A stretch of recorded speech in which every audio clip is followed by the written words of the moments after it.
DR Sports. Sophie, 1-1 against RB Salzburg.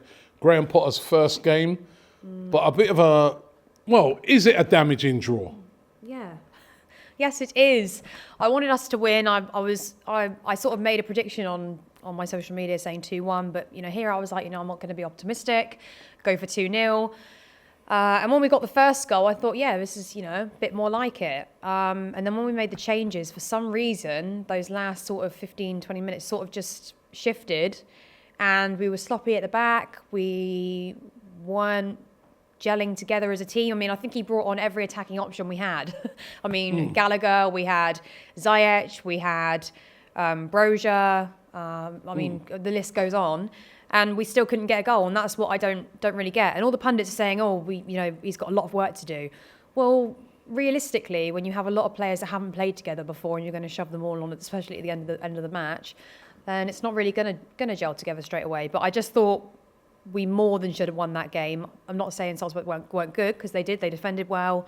We always knew they were going to sit back and defend anyway, because you're going to do that away from home, especially against a team like Chelsea. But I just expected a little bit more from us, to be honest. And that to most fans, I guarantee when I speak to my mates later, that's going to feel like a loss. And now we just made it twice as hard, 3 times harder to progress from the group stages. I don't see it happening. Well, listen, it's AC Milan top with 4 points. Chelsea on a point after 2 games. It's not unassailable. But just going back to Graham Potter, I mean, do you think you look on this and think, wow, this is the introduction now to the big time pressure that comes with it? There's fans on 21 minutes clapping for Thomas Tuchel. There's still a lot of fans that are a bit upset that Tuchel's gone. I mean, Graham Potter's going to have to get things right pretty quickly, isn't he?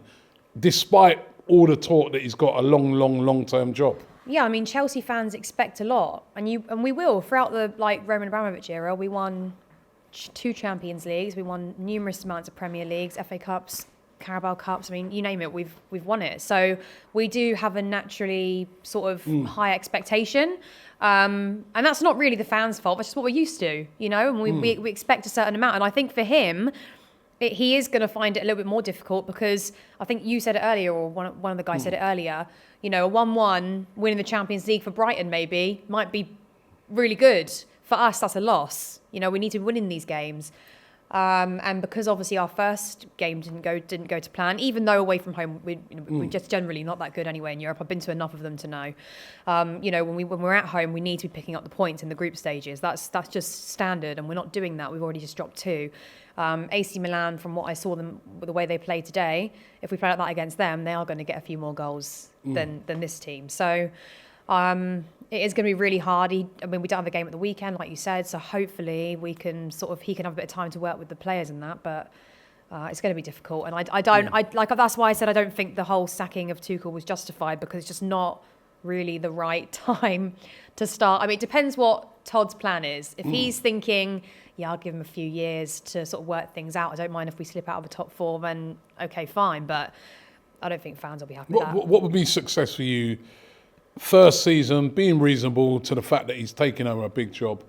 What's your expectations this season for Graham Potter? What we're used to, we need top 4, and we need to be challenging in the Champions League out of the group stages. That's what Chelsea fans expect. Every year you're not going to be able to win it. And I don't care what anybody says, whether you're Arsenal, City, Liverpool, Chelsea, there's not going to be one clear winner every single season for the Premier League, nor the Champions League. But you need to be competing in it. At the minute, with that performance, I don't see us competing in the Champions League. And I don't see us progressing in the Premier League to win it. Still early. Top 4, yes. 100% that's possible. But fans will start to get a little bit annoyed and stuff, because, like I say, you're coming off also the back of a manager that we all really loved and gave us a Champions League trophy and a Club World Cup within the space of less than 2 years. So it's going to be hard for him. And I wish him well. I really want him to do well, but it's going to need to be quick.